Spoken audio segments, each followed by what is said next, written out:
नमस्कार, पैलाग, जय हिंद। कुमाऊं में लोक पर्व का त्योहारों की धूम मची हुई है और हम सब आजकल सातों आठों, नंदा देवी और गणेश जी के पूजन में पूरी तन्मयता से लगे हुए हैं। सभी लोग अपने अपने स्तर पे और जहाँ जैसी स्थिति है,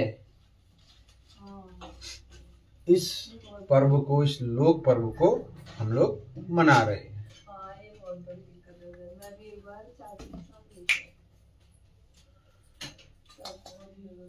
तो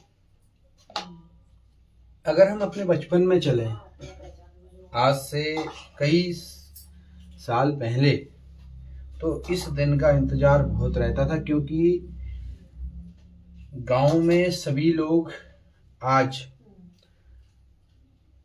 गमरा यानी गौरा माता को लेने जाएंगे और जब लेकर आएंगे तो एक जगह पर खेल लगाए जाएंगे। खेल मतलब सभी गांव की महिलाएं और पुरुष मिलकर उस पर्व को हर्षोल्लास से मनाने हैं। उसमें उस समय के हिसाब से, आज के समय से गांव की स्थिति अगर हम आज देखें, शहरों में तो व्यवस्थाएं दूसरी हैं, लेकिन जो गांव की व्यवस्थाएं हैं आज भी वैसी की वैसी ही हैं। तो मैं बात करूंगा अपने गांव सीमांत जिला पिथौरागढ़, जो मेरा गृह जनपद है, वहां के जिनगाल गांव के गमरा यानी सातों आठों यानी गौरा और महेश्वर की पूजा पद्धति की। तो आज जो है वो गौरा माता आएंगी और उनका उल्लेख बचपन में हमें यही कहा गया था, जब बेटी घर आती है तो उसकी खुशी में, यानी बेटी को माना गया है पार्वती जी।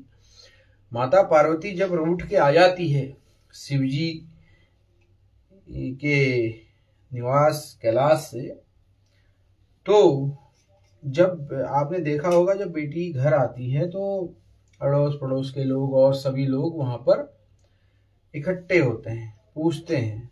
तो आने की जो पद्धति होती है उससे पता चलता है कि बेटी का कैसा चल रहा है और क्या वो नाराज है। तो ये सब चीजें उसमें दर्शाई गई हैं।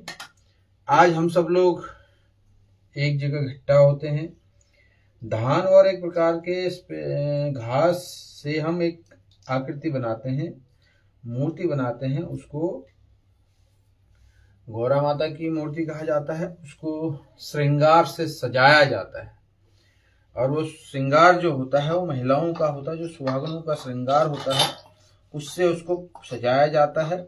और जिस प्रकार से शादी के बाद बेटी को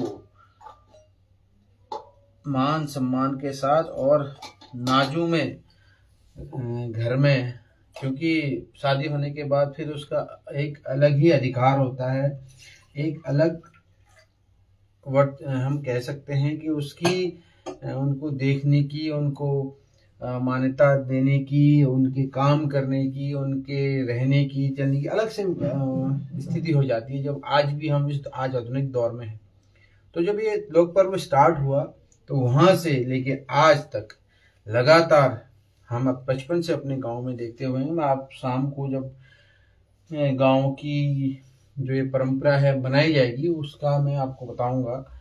तो इसमें आज हम जो बिरुड़े हमने पंचमी के दिन भिजाए हैं, यानी भिगाए हैं, हमको ना हमारे यहाँ बिरुड़े भिजा रखे हैं, यानी जो 5 अनाज हैं और या 7 अनाज हैं उनको किसी प्राकृतिक स्रोत, धारा, नौला या बहती हुई छोटी नदी, जिसको हमारे यहाँ कुनान गाड़, पहाड़ में उधर कुनान गाड़, और उस गाड़ के पानी से कई बार धोया जाता है। ये जो अनाज है इसको धोया जाता है। महिलाएं अपने पारंपरिक वस्त्रों में होती हैं। पिछौड़ा जो हमारे यहाँ का एक पारंपरिक हमारी पहचान है वो पहनती हैं, तांबे या पीतल के बर्तन में लेके जाती हैं और जिस जगह पे एकत्रित होती हैं वहां पर खेल लगुनाने यानी खेल लगाए जाते हैं। पूरे गांव में एक जगह सुनिश्चित होती है जहां पर गौरा और महेश्वर को स्थापित किया जाता है, उनकी पूजा की जाती है। और जब पूज करना बाद एक टोकरी होती है जिसको गाय के गोबर से और मिट्टी के मिश्रण से लेपा जाता है पुराने जमाने में, और उसमें उनको सुसज्जित किया जाता है, बैठाया जाता है। बैठाने के बाद उसमें फल फूल ये सब चीजें रखी जाती हैं जो हमने बचपन से देखते हुए आए हैं, जिसको हमारे डलिया कहते हैं। अब डलियाएं बनना बहुत मुश्किल हो गई हैं क्योंकि ये पारंपरिक कार्य जो है अब एक तो कोई करते नहीं है, जो करते हैं उनकी डिमांड बहुत कम है। अगर हम उसको देखें तो आर्टिफिशियल आपके पास अवेलेबिलिटी मिल जाती है प्लास्टिक की, जो आज के हिसाब से टब है, उस टाइम पे उनको डलिया कहा जा सकता है। तो आज जो है उनको स्थापित किया जाएगा, यानी आज हमारी माता रूठ के जो घर आई हैं उनको यहाँ पे स्थापित किया जाएगा।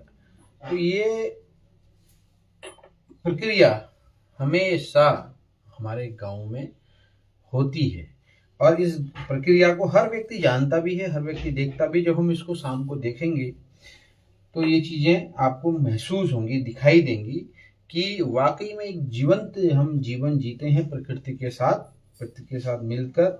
एक सामाजिक एक कुटुंब की तरफ से, एक समाज की तरफ से हम बहुत अच्छा एक जीवन जीते हैं ताकि हम हर सुख दुख की चर्चा कर सकें।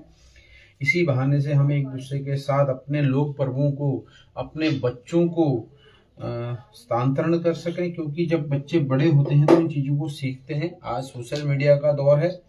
सोशल मीडिया के दौर में जब घर घर तक सूचना पहुंचती है, आज जो व्यक्ति गांव में मौजूद नहीं भी है तो वो भी अपनी जो लोक परंपरा है उसको देखता है कि कैसे गांव में इस परंपरा का निर्वहन किया जाता है। शहरीकरण क्षेत्र में अगर हम देखें तो हमारे यहाँ स्थान होते हैं या तो पार्क या फिर हमारे पास मंदिर की जो जमीन उपलब्धता है, क्योंकि कई कॉलोनियां तो ऐसी कटी हैं जिनमें बड़े बड़े मंदिर बने हैं, उसमें ये फैसिलिटी दे रखी है कि जगह बहुत है। और कई मंदिर बिल्कुल शहर के बीचों बीच है, जहाँ 1 इंच की भी जगह नहीं, जो भी होना है उसी प्रांगण के अंदर होना है। तो ये सब चीज़ें उसमें महसूस होती हैं। लेकिन हम बात करेंगे आज पहाड़ के सातों आठों की, साथ में नंदा महोत्सव। माँ नंदा और सुनंदा जो हैं वो हमारी कुल देवियां हैं। अगर हम चंद राजवंश के आगे से लेके चलें उसको, अगर आप इतिहास पढ़ोगे हमारे कुमाऊं का, तो नंदा और सुनंदा जो हैं हमारी कुल देवियां हैं। और जिस प्रकार से उनको स्थापित किया गया है, हिमालय में भी 2 पर्वतों का नाम नंदा और सुनंदा पर्वत रखा गया है। उसके पीछे एक बहुत बड़ी कहानी है, वो आप नेट पे भी पढ़ सकते हो, और जो किताब है उसमें भी उनका उल्लेख है कि चंद राजवंश ने किस प्रकार से इनकी पूजा अर्चना करनी शुरू की।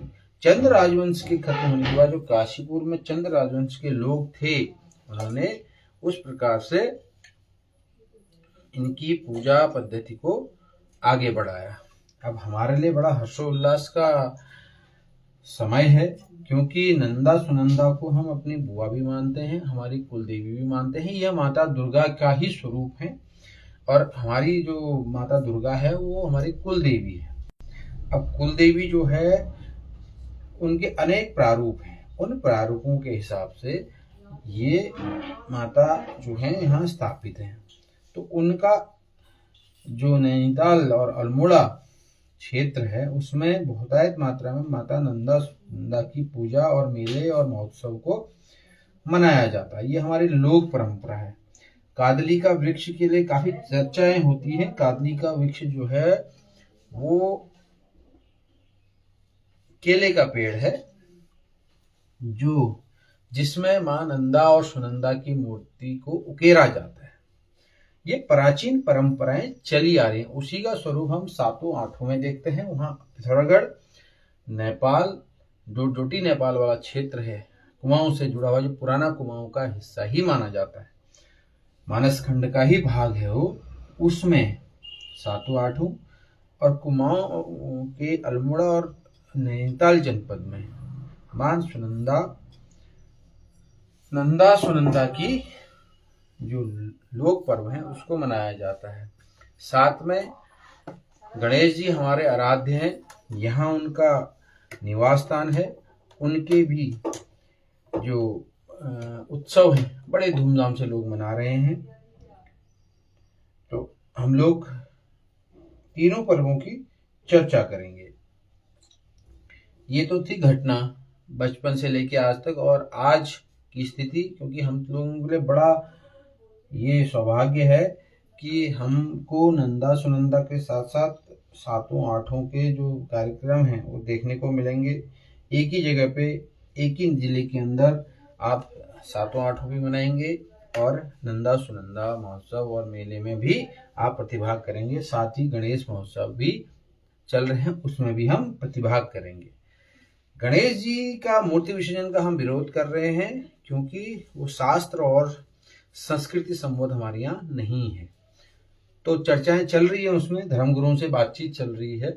अब धर्मगुरु उसमें कहना है कि बिल्कुल भी हमारे शास्त्रों के हिसाब से नहीं है। तो हम इस चीज को रखेंगे जो गणेश महोत्सव मना रहे हैं उनको, कि वो जिस प्रकार से हमारी परंपरा है पहाड़ की, यहाँ पे बहुतायत संख्या हमारी है, हमारी आस्था है कि हम विसर्जन को पानी में प्रवाहित नहीं करते हैं। तो हम आपसे भी निवेदन करेंगे कि आप भी वो परंपरा को छोड़ दें, क्योंकि जिस प्रकार से हुड़दंड मचता है सड़कों पे, जिस प्रकार से पूरे सड़कों को घेरा जाता है, ऊंचे आवाज में डीजे बजाए जाते हैं, वो गलत है। और किसी खास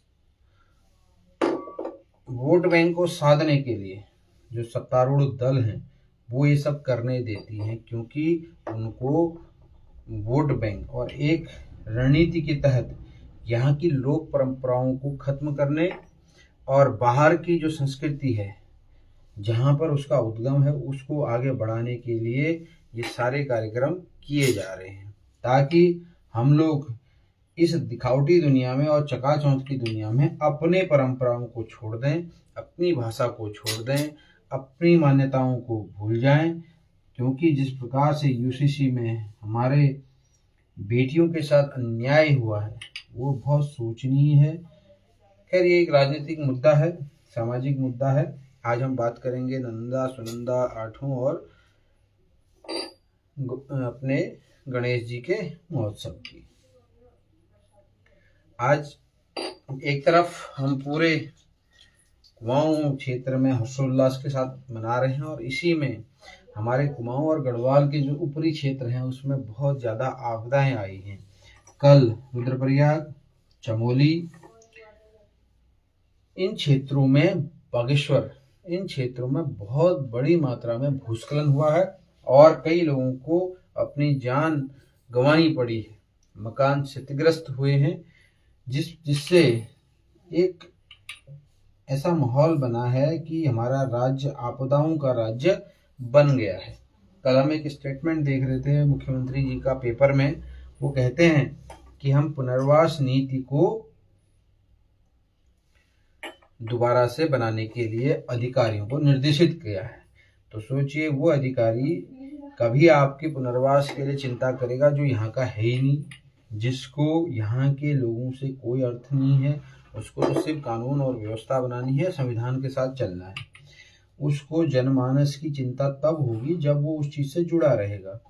अब जब व्यक्ति ही आपके उससे कोई मतलब नहीं है, और यूसीसी में तो आपने कानून बना दिया कि कोई भी बाहरी सरकारी अधिकारी अगर 1 साल उत्तराखंड में रहता है तो वो यहाँ पे जमीन ले सकता है, यहाँ का नागरिक बन सकता है। सोचिए कितनी बड़ी एक ऐसी व्यवस्था कर दी गई है कि जो हमारे बहुत ही ये समझिए कीमती जगह हैं उनको शासन और प्रशासन के द्वारा लूटा जाएगा। इसके बहुत दूरगामी परिणाम होंगे। तो अब क्या वो हमारे दूसरी यहाँ पे एक चीज बात करने वाला है, क्योंकि जब आज भी आया है कि उनको विस्थापित कहाँ करेंगे, भू कानून आया है जिसको जिस ढंग से प्रचारित किया गया, क्योंकि मीडिया से झूठ बहुत बोलता है, प्रचारित किया जाएगा कि हमने बहुत अच्छा भू कानून लाया, लेकिन उस भू कानून में जो हमारे पहले की स्थिति थी कि जो उधम सिंह नगर है और हरिद्वार है या देहरादून का जो मैदानी क्षेत्र है, वहां पर विस्थापितों को पहाड़ से विस्थापित जो थे, चाहे टिहरी डैम वाले थे या जो भी थे, उनको विस्थापित किया जाता था। बागेश्वर जिले के जो मैंगसैड क्षेत्र है उनके लोगों को अभी तक अधिकार नहीं मिला है। 1970-80 का ये दौर है जब वो विस्थापित किया गया था, लेकिन आज तक उनको जमीनों के अधिकार नहीं मिले। और फिर से उनको विस्थापित कहाँ करोगे, क्या पहाड़ में ही करोगे? पहाड़ की स्थिति तो ऐसी है। और जब मैं कल अनुदान राशि देख रहा था, उस अनुदान राशि में आप एक कमरा नहीं बना सकते हो। उस अनुदान राशि में एक कमरा नहीं बना सकते हो। जो आपकी मकान टूटता है पूरा का पूरा जीवन उसमें आपका चला जाता है मकान बनाने में। और जब मकान प्राकृतिक आपदाओं से टूटता है तो वहां पर एक मकान हम नहीं बना सकते हैं। अब वो मकान नहीं बना सकते हैं तो सोचिए उस अनुदान राशि का आप करेंगे क्या? वो खाली ऊँट के मुंह में एक जीरा है, एक सांत्वना देने वाले, उसके बाद उसके लिए भी आपको कई शायद चक्कर लगाने पड़े, पटवारी से लेके कई लोगों को उसमें पूरा घूमना पड़े, क्योंकि मैदानी और उन क्षेत्रों के हिसाब से उसमें दिखाया गया है।